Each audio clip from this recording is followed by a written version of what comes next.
All right, ladies and gentlemen, good day. Welcome to the Mastering Youth Sports, Coach Connection Mastering Youth Sports podcast, our episode 5. Today we are back, Coach E, checking in, guys, and then my fellow host. Coach Sergio, good to be with you guys. All right, guys. So finally, we're back. We were on a little hiatus. Summer is kind of the times for coaches where most coaches have like the most, like it's our busier time, especially because we work with players off the season side of things. So this is technically off season for everybody.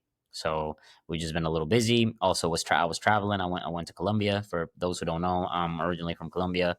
Coach Sergio is also from Colombia, so we're gonna try to do a podcast over there, man. That's what we gotta try to do. And yeah, so we just been a little hiatus, been a little busy, but now we're back, and we're gonna try to get back in the groove to continue making some good content for the masses, and just give you guys again some clean perspective on coach and training your youth athlete, or even again if you're an adult athlete, tapping into this will definitely also help you because we use all the same things that we teach our players. And So Coach with E, I that just being wanna said, wanna welcome you back home. thank you, Coach. Appreciate Well, I appreciate. know you were going home, so I know, like, just as Coach said, being also from Colombia, for anybody that came here from another country, I know Coach E really went home. So I know that was a special trip for you, and I'm excited that you got that perspective.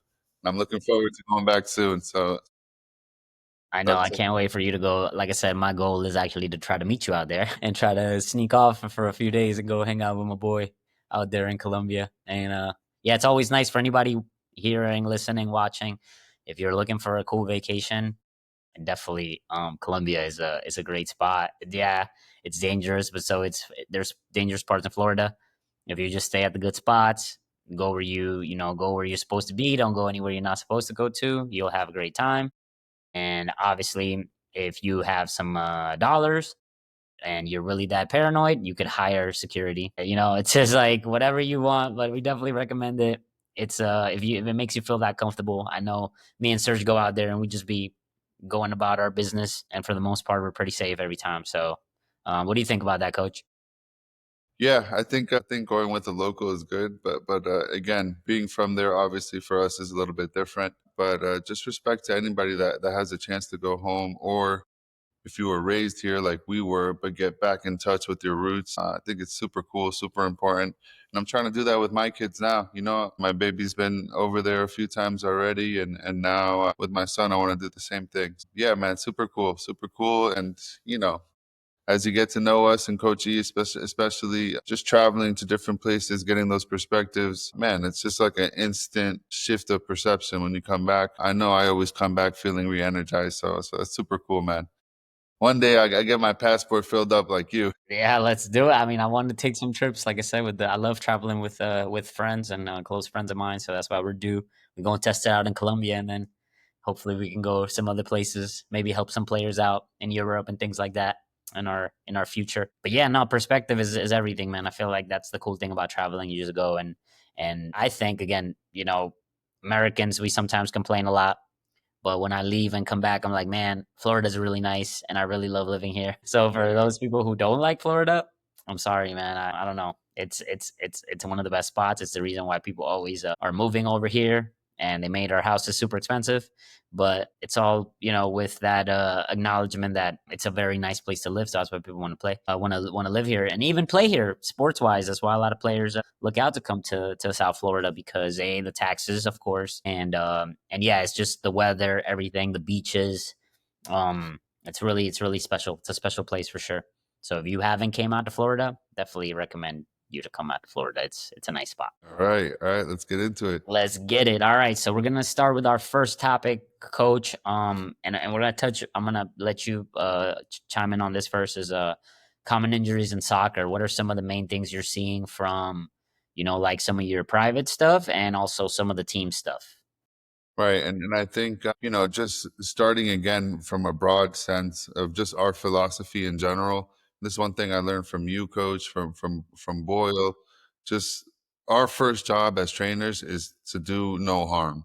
Right, we don't want you to walk away hurt for where you cannot complete the next session. It completely undoes anything good that you do. So the number one job is to keep you healthy, right? Keep you feeling good.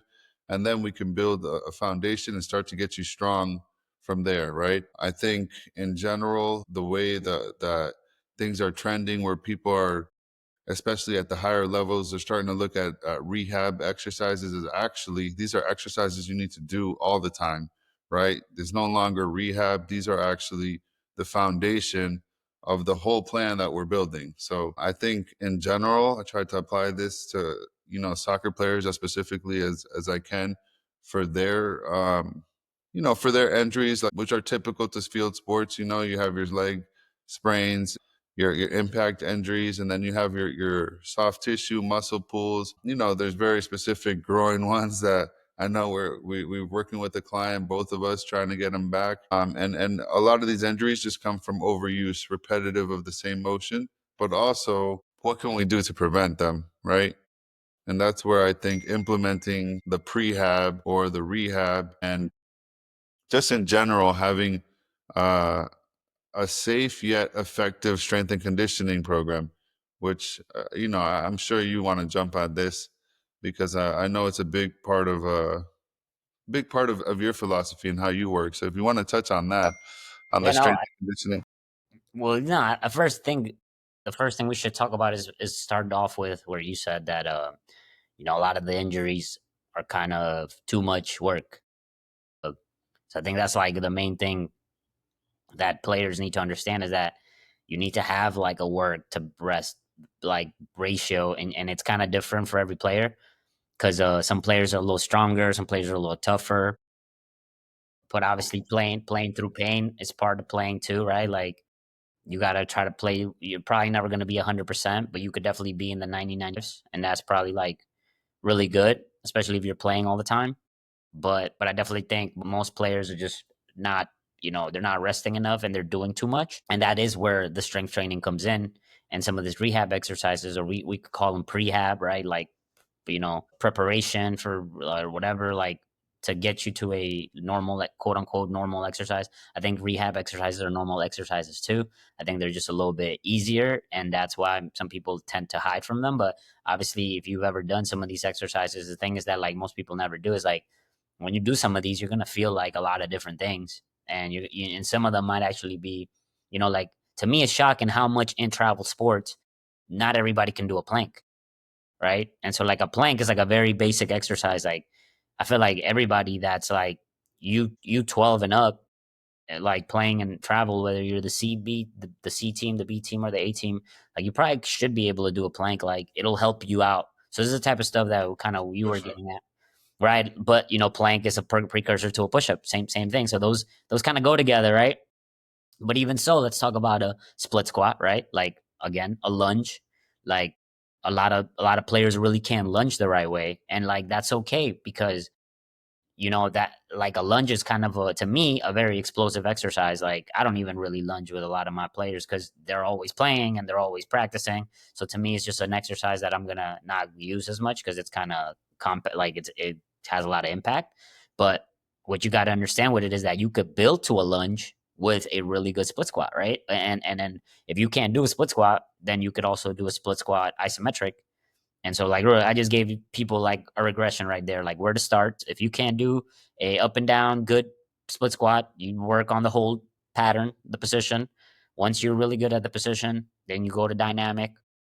Once you're good to dynamic, then now we can talk about possibly a lunge, right? I would say once you're dynamic, we probably want to get a little bit of weight on that movement and like, more than your body weight.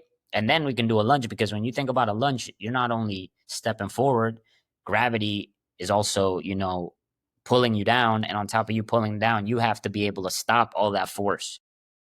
So to me, that's the loading part of the thing. And then that all goes into the next topic, which is that's what you need a good strength training component. That's what will keep you able to work out a little more and rest because over time, right? This isn't just right away, right? Over time, as you improve your capacity, right? Let's go 25 pounds. So you got a player doing a 25-pound split squat, right?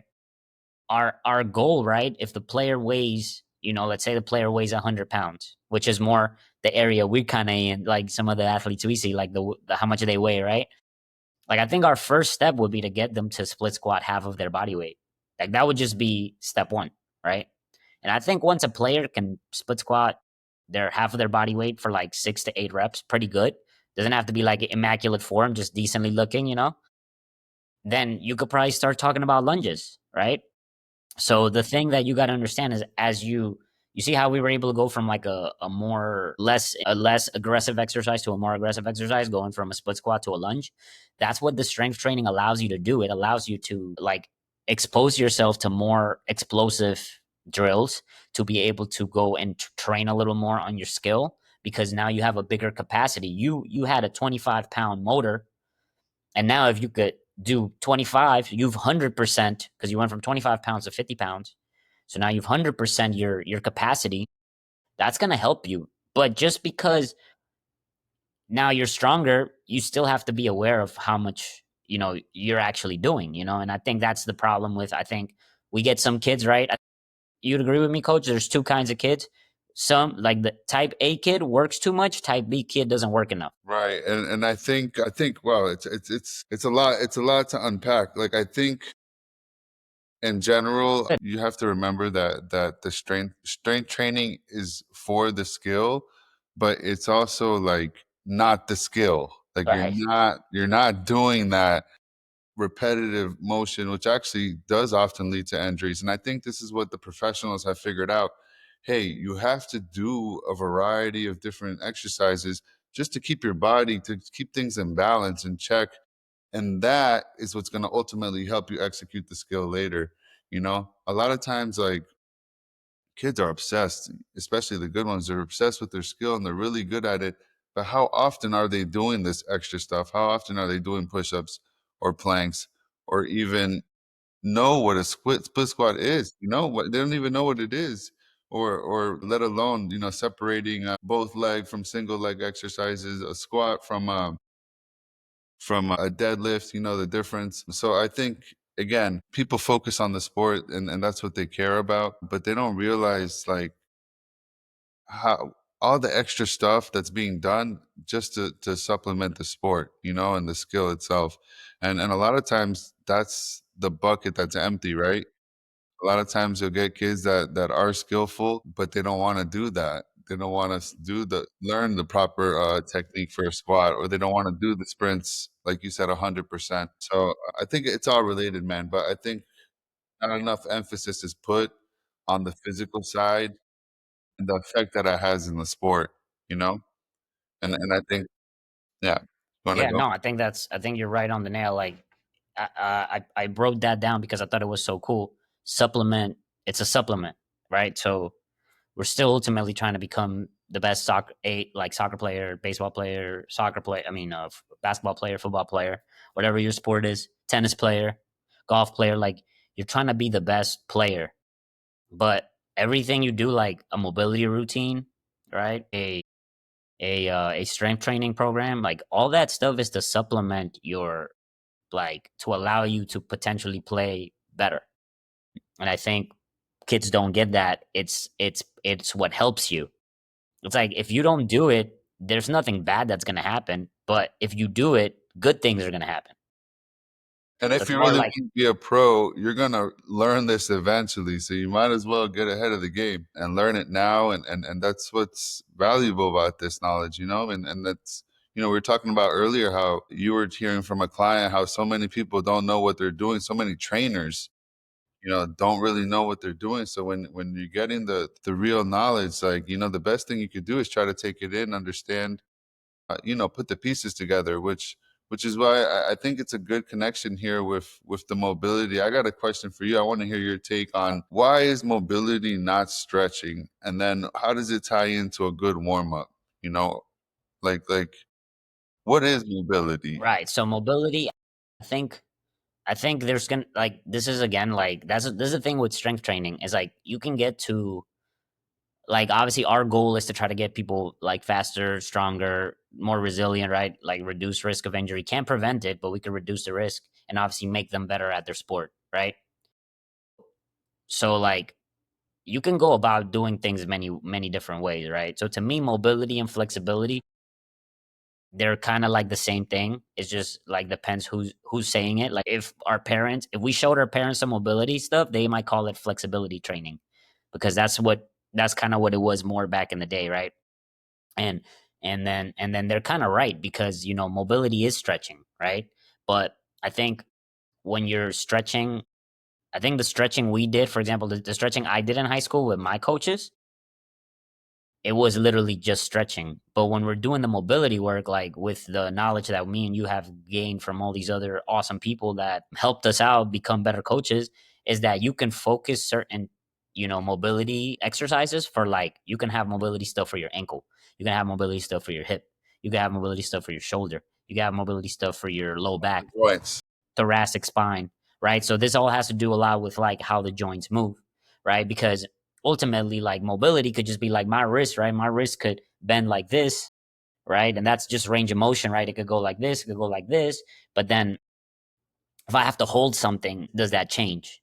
Can I also be mobile enough and stable enough at the same time, like especially at certain joints? And I think that's kind of when injuries happen, like if we talk about the knee or the ankle, especially let's go with the ankle because that's one that is very mobile joint, but like also requires a lot of stability, and that's why you see a lot of ankle injuries in all sports because people are probably very mobile, right? Two things: they're either really mobile but not stable enough, so not strong enough, right? Or too stable, right, and not mobile enough. So now when the ankle has to give, if my ankle can move like this decently and I go like this on like stepping down, right? I'm not. I might like people seen that clip of Victor Wembanya like completely twisting his ankle and then like going to walk, like continuing to walk in the game. Yeah, that's part adrenaline, but that's also part of like his mobility training and what it can help you. Doesn't mean that it'll completely like stop because if he would have stepped any weirder way, it might have been worse, right? But the way that it rolled and the way it happened, it was nothing that's unusual to some of the positions that he puts himself in through his stretching or flexibility or mobility exercises, whatever you want to call them. So I think that's where, the mobility, flexibility, like it's kind of like doing it with a purpose. And also another way I could say it is like if you don't like that, like it's just yoga. It's just like yoga, but taking away all like the spiritual side of it and all that stuff. But like when we're doing our mobility training, right, coach? Like we're working on talking about breathing, right? Which is what yoga classes, they'll tell you the whole time. They just want you to breathe the whole time. And the difference is that in yoga, you're gonna literally stretch for 45 minutes. Where like in our session, you're gonna stretch for five to 10, depending on how much time we got with you, right? So, and again, in exercise and sports, like all like I think as you get to like high school, everybody stretches, right? But the thing is just what stretches are you doing? Because if you're being like if we're both doing 10, like let's say I'm coach A and there's another coach B, right? And I'm doing 10 mobility exercises and he's doing 10 other mobility exercises. If I like we both could be doing 10, but like if some have more purpose and an approach to it, then we're probably going to get more out of them because we're both going to be spending the same amount of time doing the same amount of stretches. I was But if gonna I have say, an idea of what I'm doing, but how? it's going to make the difference, right? Because like if like that's why I always tell my kids, I'm like, yo, you guys are not doing anything that I was doing when I was playing. Like you guys are doing it completely different than me, and I think it should be that way because my coaches, I love all of them, thankful for all of them, but like they didn't know better. So it's like why me and you are also like successful because we want to deliver like the best product to our clients. Like we want to help them for real. We want to help kids like go to the next level that's within their career. And I think a lot of people, that's not their why. That's not why they want to coach. That's not why they want to help people. So they're doing it for different reasons. But when your why is really strong and you know why you're doing what you're doing, then that allows you to like bring a better product, but also like always being like having the back of my mind, like, is this really going to help my kids or not? Because if it's not, then like might look like a cool exercise, but it might not really be like the thing I want to be doing with certain players. And of course, that's all going to be situational per player and everything. So that's to keep it simple: mobility, flexibility, right? We gave three examples. You could call it flexibility training. You can call it mobility training. You could go do yoga. It's just like moving the joints, obviously trying to get the joints more mobile. And we're talking about mostly joints because I feel like that's where a lot of the injuries happen, right? Like in soccer, you'll have a lot of in sports general ankle, like we talk about ankle, but like in soccer, you'll have a lot of groin stuff. In hockey, you'll have a lot of groin stuff because of the way what the players do. I can talk specifically for ankles. Like I know for like I used to from personal experience, I used to sprain my ankle all the time, repetitive, the right, then the left. Exactly. And All the time. the only thing that fixed it, and knock on wood, but Right. I'm going on a few years now, seriously, without a serious sprain. It's because of the mobility. And I felt it. I felt it before where I almost rolled and I'm like, hey, I bounced right back. Or I got in a weird position, but hey, my body rolled it off. It's no big deal. But that's what the mobility is adding. That's exactly the mobility, because people hear the word. What is that? Is it running? Is it jogging? It's a good I love that you said the jogging because it sounds like that. Yeah, yeah, no, and I love that you said flexibility because that's what we're ultimately trying to hit. But also, it's kind of like getting ready to be mobile. That's what I tell us. We're getting ready to be mobile. It's mobility. So we do it at the beginning, right? So we try to do these movements at the beginning, try to like, lube up everything, get it ready to get into action. So, going into a warm up, what makes a good warm up? I think if you have time to roll, like we always talk about foam roll before and then right into mobility before starting any dynamic movements, any kind of jogging or whatever, whatever you're getting into, hops or whatever. In soccer, we have the full, high knees, Yeah, everything. yeah. Every sport. I mean, that's the only thing I'll say across. Like once you get to a decent level of like, that's how you know you're with like at least a decent coach. If they take you through a dynamic, you know, knee hugs, like butt kicks, high knees, happy feet, just getting the body a little ready, kind of like we're talking about. But like to me, the dynamic is more aggressive, and it's kind of what you're saying though, which is our other topic, right? What is a good warm up? So you just gave two of the things that me and you believe that make a good warm up, which are a foam rolling, some tissue work, right? Soft tissue work. And then from there, going into our mobility training before we do any type of aggressive movement, right? So those are two things that me and coach think and practice with our players and obviously practice ourselves, which is kind of why we believe in it. Because like coach said, like me and him are two players that were pretty injury prone before we found a lot of this knowledge. And then once we started applying the knowledge, things changed. So we're also people that like do what we say. We're not just like computer coaches that just talk about what people should and shouldn't be doing, but don't do anything when they're not actually coaching or like working out themselves, right?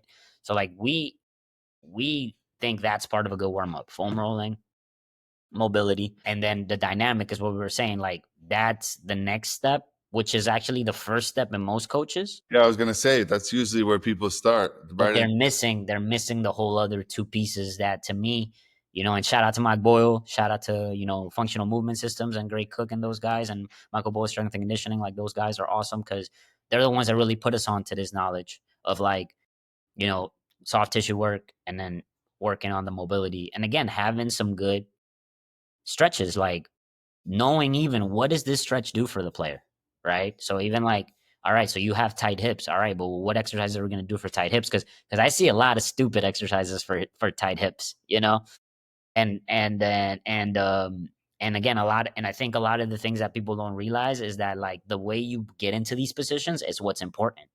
Like anybody can compensate and make a movement, and that's kind of what good athletes kind of tend to do. They're the best compensators, right? That's why you have to like you as a coach need to find out, oh, like dang, that's a big compensation. Maybe that's why like you have this hip pain, but it's really because like your ankle doesn't have the mobility. And this goes into a whole nother topic of like how to like kind of help your players out. But but that's the whole point of the warm up, is that we're trying to touch all these things again to supplement your training, to get you ready to have the best training possible when we get to the nitty gritty, which is the skill stuff. Again, for like the people that are listening, and soccer players, and obviously I work with a lot of basketball players too. But we're trying to get the players ready so that they can get the most out of their movement or like skill acquisition within the 40 minutes that you got, because that's the thing that people don't realize. Like we don't got all day. So you have to figure out what is the best thing that I can do for my players that's going to impact them. And then back to what we were saying, like, can you supplement this over time so that you can get more out of it? Because like that's the thing, it stacks and it helps you be stronger, which again, capacity. Now you have less, now you're wasting less on your steps and you're getting less sore. There's like so much benefits, but you don't see it unless you do it for like a nice amount. Well, also, I think it's correlated with age, right? So the older you are, the more important all this stuff becomes. The rolling, the mobility, the warm up. You can get away maybe with some 10-year-olds just right into dynamic. Their bodies, they bend a little bit differently. They're still, Yeah, you touch on they that. got their baby joints. They're still flexible just naturally, But the older we get, high school, I see it with my guys. They show up in the morning stiff. No, let's get a good stretch in. We're not gonna rush to touch the ball because like you said, everything stacks. Starting from, a And le- you're making that difference, coach, because you're saying, you know what, this is what you guys need. I'm yep. not I'm not gonna let you guys like you're doing your part as a coach. And I think that's the hardest part as a coach sometimes because we want to please everybody. But at the same time, we are the professionals. No, So I love like knowing when to say, hey, look, that's enough, like, or like, hey, you're not doing this enough. And then, players hate that. But like that's our job. It's like, hey, that's why like, like you were saying, 10-year-old, great, great. Like I don't warm up with all my 10-year-olds. But if mom's coming to me all the time telling me the knee hurts, telling me the ankle hurts, telling me whatever he got hit on or whatever, like I'm gonna check some stuff because I want to see some stuff. And then from there we can make that decision. But if the players are healthy all the time, like in the youth stage, you could get away with it, like you said. But I think 13 and above, kids should be making this a routine because then, like you were saying, though, you trying to go Division 1 period, college period, or play pro. Like you're better off already doing like coming in with this habit because over there is gonna be really non-negotiable. They're gonna make you do it because that's the thing I think sometimes players don't understand is like when you become a pro or like you go to college for the sport, like you're doing something for the sport 3 times a day. Except that now it's not because of you. This is what everybody's doing. The whole team is doing that. You have to commit. You have no choice. But from, I would say 11 or 10, let's say 10 to 18, players have the choice to do this stuff or not do it. And there's players that don't really do it and they're still successful. But there's also a lot of players who are hurt all the time and never reach their potential because they don't do any of this stuff. So back to what we were saying earlier, like you guys have to understand that this is going to help you more. Like nothing bad's going to happen if you don't do it. But like whatever probably goals or like little aspirations you have will definitely like this can definitely help you move towards that if you're willing to do it. right. No, and I think it goes back to like what you said about knowing why you're doing certain exercises, certain mobility. Because I think players, man, they will thank you for it after. I saw it this morning where, they want to come and touch the ball and play rondo right away, but I could just tell everybody's a little bit sleepy, a little bit stiff. Let's just relax.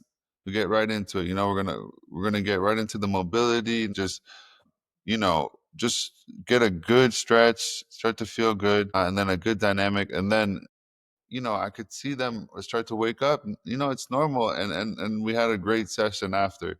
But maybe in the past, I would have tried to go right away and play, and it's just reading the situation. But also, these are players that I've worked with for a long period of time, so they already know the deal. So that's a good. So let me give a little quick testimony. A couple weeks back, yeah, I would say like 2 or 3 weeks back, I had a couple state champs from Douglas, which is like really a powerhouse of baseball here in South Florida, kind of in the nation. I think they're like top 5 in the nation.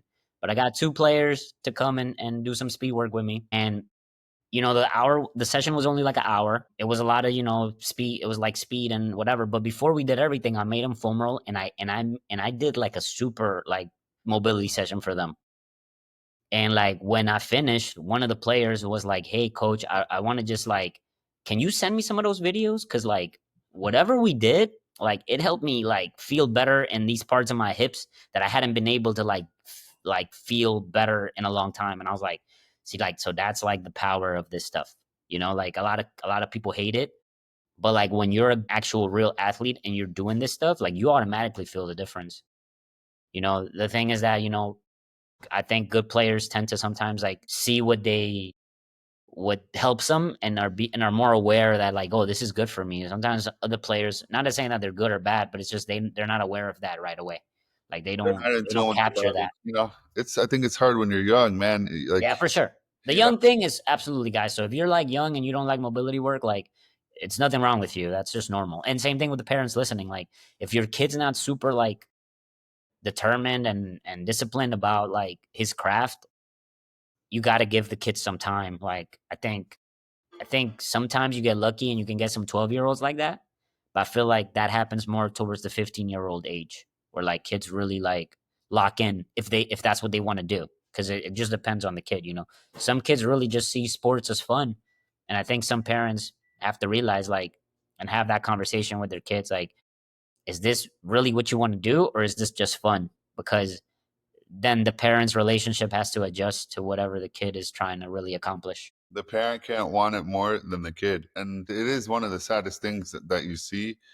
And I feel bad personally, but I don't attract those kind of players. But every once in a while, I get a kid there that doesn't really want to be there, and I'm just like, want to talk to. Like, the first thing I do when I talk to the parent is like, does he really love this? Maybe you should take a step back. Maybe he should do less. Or something else. Because you can't want it more than the kid. It starts with the kid. It really does. And I do think some kids can be unlocked in a way, but they have to have that natural curiosity, that natural motivation for whatever the subject is. Mm-hmm. And then with a great coach, maybe they will become really passionate younger, around the 12-year-old age. And I feel lucky about with the kids that I've been able to work with, but also I do see the fire coming along at different stages, I'm waking up inside some of them. And then there's some kids that like you said, like maybe they don't have the fire to want to be a pro. That's okay too. They should still have a right to train to learn the game. But that's where the parents, I think, need to be honest and not force the kid and take the fun away just because you have some unreal expectation for them. Absolutely. I think The coach that's as well. coaches as well, right? For because sometimes we see like something really special in a player, right? And we were like, damn, man, you could really do this, you know, but it's got to be up to the player. It's really not. And that's where, you know, parents and coaches have to understand, like, you know, and there's some, like we were saying, some players you can like unlock, but ultimately, I think it's really like most kids know the kids that want to do it, they know they want to do it. And they just come with a different mindset. Back to the Douglas kids, man. Like, that class was like ridiculous. Like their maturity, their effort, like not a lot of talking, super locked in. Like they're like, yo, I want to get faster in this one. If maybe I only see you once in the summer, I want to try to get faster off the one class.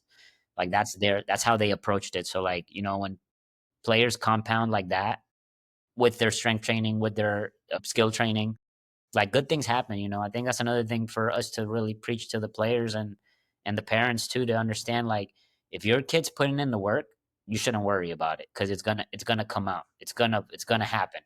But if your kid's not putting in the work and you're wondering why it's not happening, then you just have to be realistic that you really can't cheat the grind. It's But just let's be honest, putting in the work, what is that? What is that a measurement of, right? That's a measurement of character. And I think this is a great subject. It's like, what's more important, talent or character? Well, honestly, over time, it's character. Those are the ones that are going to make the right decision more often. Those are going to be the most consistent. And like, over time, like I'll tell you, just from knowing Coach E and myself, we go way back, but we weren't the strongest, we weren't the fastest growing up. But guess what? We never stopped. And I would love to see some of our classmates now, who really is the best athlete, and that's the beauty of stacking, and that's the beauty of I guess of life and sports. It's like it's ultimately like about the character, that could be a whole nother podcast. Yeah, no, we're gonna definitely. I'm putting that in the notes right here. Character over talent. I think again, you had a couple really awesome takes today, Coach. Of the supplement, you know how this is a supplement to things, and then yeah, what's more important? Character over talent. Like character, making the right decisions. You know, over time, they stack up. Back to the stacking thing is like I do this, and I continue to get good results, and I continue to do it. it's just gonna like stack on top of it. But I think with the youth, it's just that's the hardest thing. Kids just are not consistent, which is not their fault. It's part of a mindset thing. And obviously, like if you get lucky and your kid's super mature and consistent when he's young, then put him in the right situation because he's gonna do something really cool. Well, the right situation is the right coach. Like if the most important thing is character, then I feel like our job is one of the most important things is character development, right? If we can get the right character, then everything else, physical, specifics to the sport can be taught. We can teach a kid how to work out if he wants to be there, if he's gonna really try, if he's a hard worker, you can teach that kid anything. Of course, there has to be like a marriage of like somebody that has the knowledge, the trust, and then a good student, a good someone who's got the character to follow through. And those are the guys that make it, right? Those are the guys that become professionals because there's a lot of talent out there, right? Talent. I feel like that's the most common thing is talent, and then but who's really gonna follow through and not fold when things get tough. And now that I'm in a position to select players at a high level for my age groups, I'm thinking about this more and more because I see kind of where kids are, but I feel like where their character is gonna take them, like what's their trajectory, you know and that's really what a kid that maybe he's 12 and he's the best one now, but if he's not working hard anymore, he already thinks he made it compared to that kid that's just eventually going to catch him and pass him. So I do think that's also a cool one, like trajectory versus, I guess, versus where you are now. Yeah, Yeah. yeah. I think I've touched on that subject. The reminder of that podcast from Tony Holler, and repeat that real quick, Coach, though, so I don't forget it. Trajectory over It's kind of trajectory versus current, versus where you're at right now. Right? where you're at right now.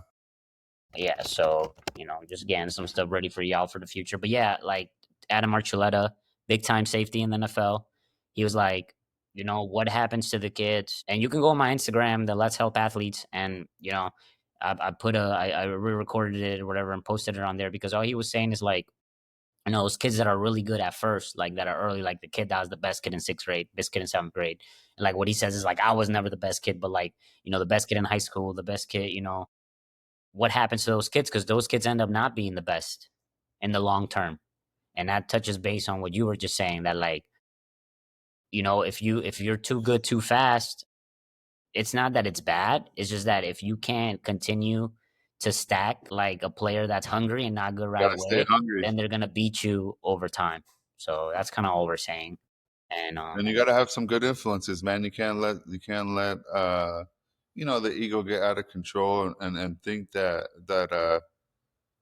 the race is over right. when I you're mean, to me, 12. the thing with players is that like, look, if you're not like in the national team for your age, like there should be no bragging until you're there. Like Even regardless of when sport. you wanna start, you wanna play a role, like, it Like if you're not there, like you should be working your butt off because like that's where the best kids are. The best kids are in the national pools of all their countries. So it's like if you think you're really good and you're not there or getting invited to that, like you probably need to keep working harder. And it's okay if you're not there yet, but maybe as long as you're aware that you're not there, so you can continue to work. Because what happens, I think that the problem is not so much of being confident about being good. It's just being confident and then not continue to work because you are already really good right now, which is what we're saying. Like you could be really good right now, but then like you maybe are the tallest, strongest kid at your age right now, but then when everybody catches up and everything, then like that's gonna be a different game.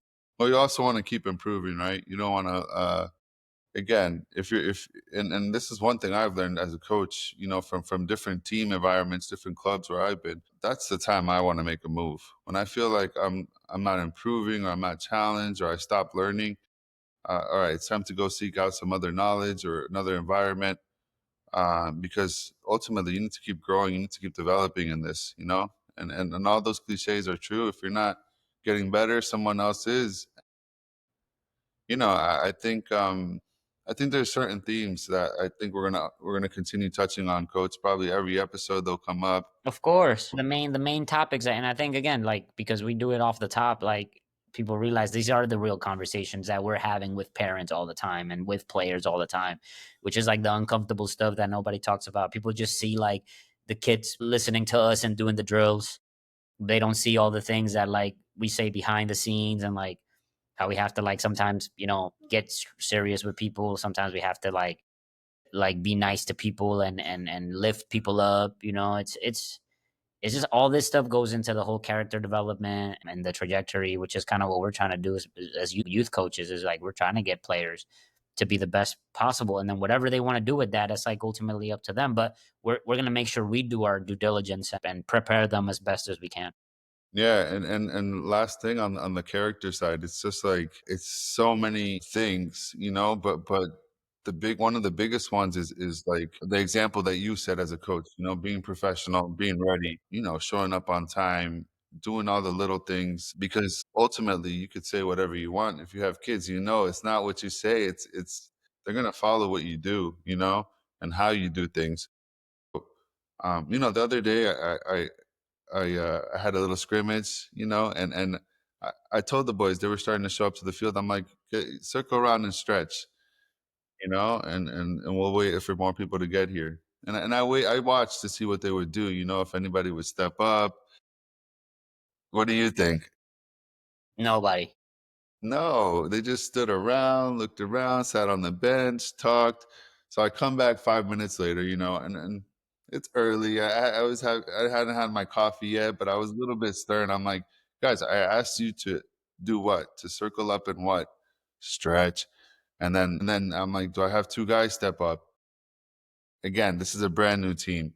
And then two guys step up in the middle, and before you know it, they were stretching. And then of course I got in there and we went through the routine. But just a simple way of demonstrating how we're starting to instill that culture, and I'm pretty sure this week I'm going to do the same thing, and their butts better be stretching, Hmm. or we're going to beat it into their heads. But more importantly, it's them understanding so that we don't have to beat it into their heads so much, and that eventually they enjoy it. They understand the exercises, how to do them, why it's important to do them before we warm up, before we play. And I think all of that stacks up. Yeah, and what and why you doing it and all that is because if How you feel whether after. you like it or not, you should be doing it. And if you don't like it, I always say this, and if you don't like it, it's probably the thing you need to be doing. Right.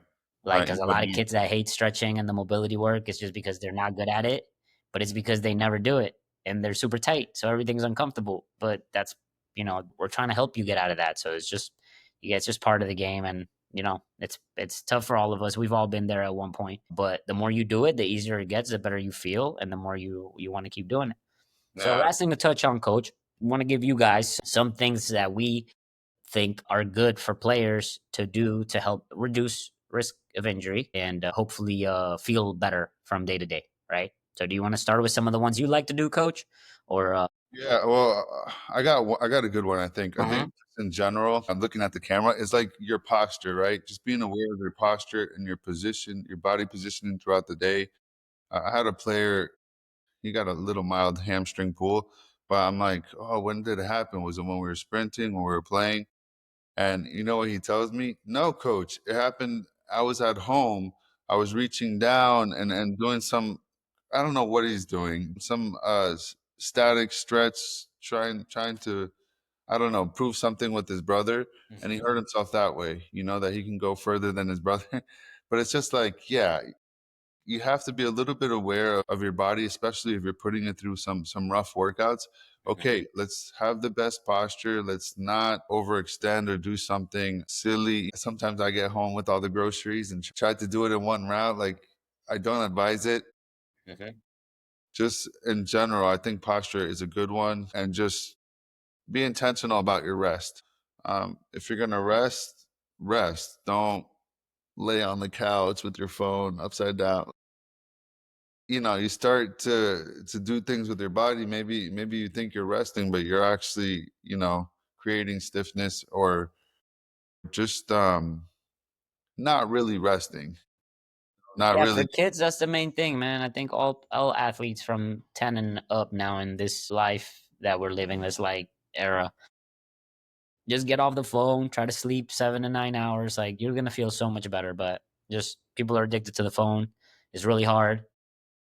And they don't realize that this is like not letting you become the best player you could be. If that's something you care about, same thing. Parents listening, like try to create some boundaries. It's tough, but if your kid is annoying you over you taking away their phone or like the laptop or the video game console, like you kind of got an addict in the house. So you got to start thinking about what you could do because I hate to say it, but it's just like this is not going to help your kid at all. And sometimes, I think the main thing parents complain is that like kids are like zombies.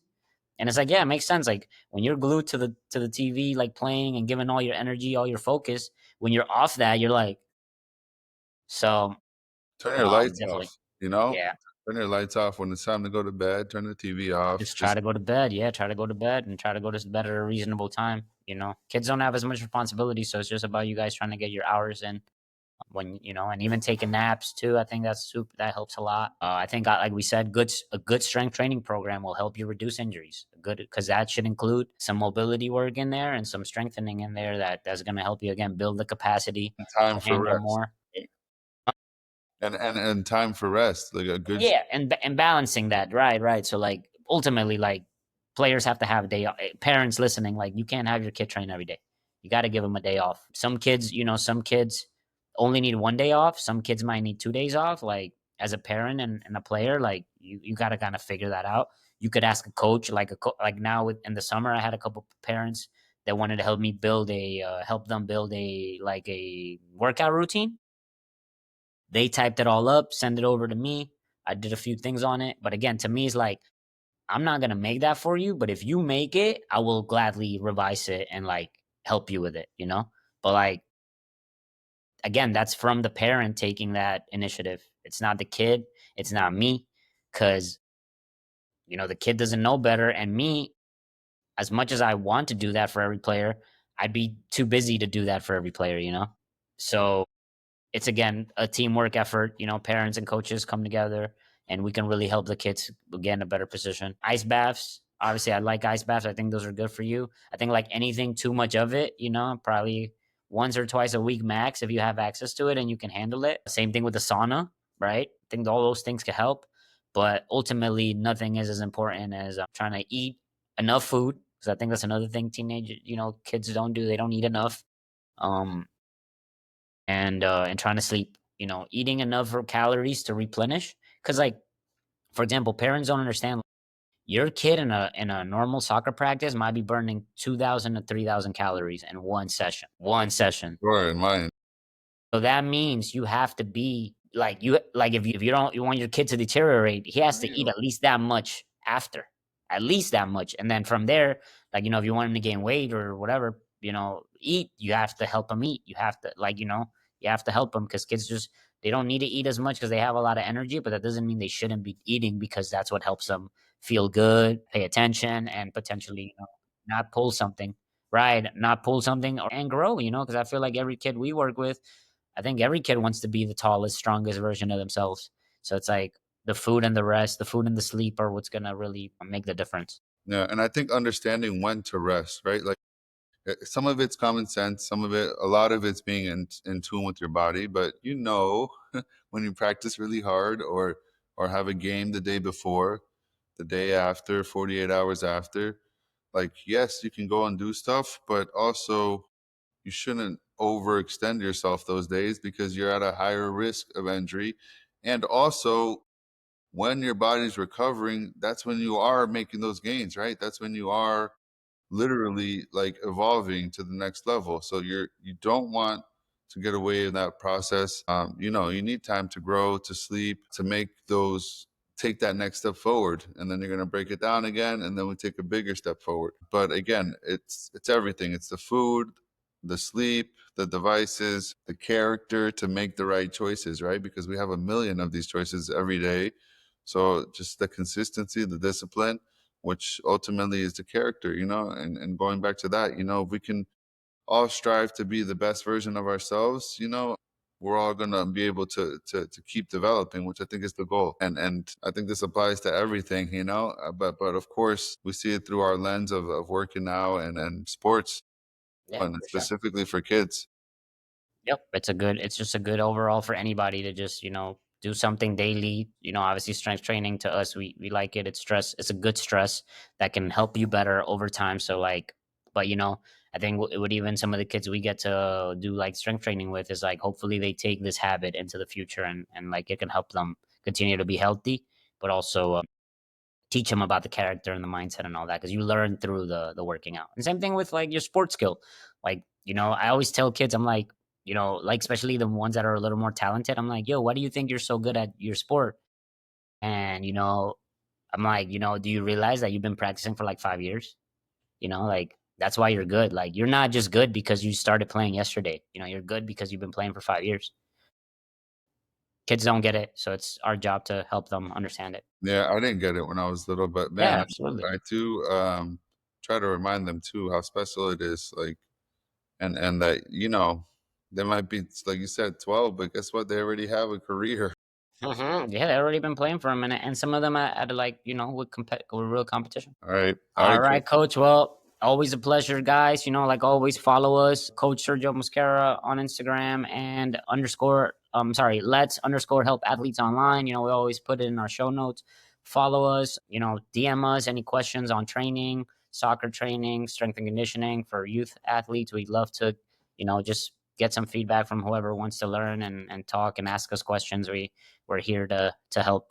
So thank you. And anything else, Coach, as I close out? Some more guests coming soon. Thank you Yeah, guys. yeah, we got some cool stuff happening, guys. So stay tuned, and obviously, we're gonna try to get back on our groove and keep. Because again, look, today we already got two future topics, and those are gonna be really, really good ones that again, parents and players are definitely gonna want to tune into.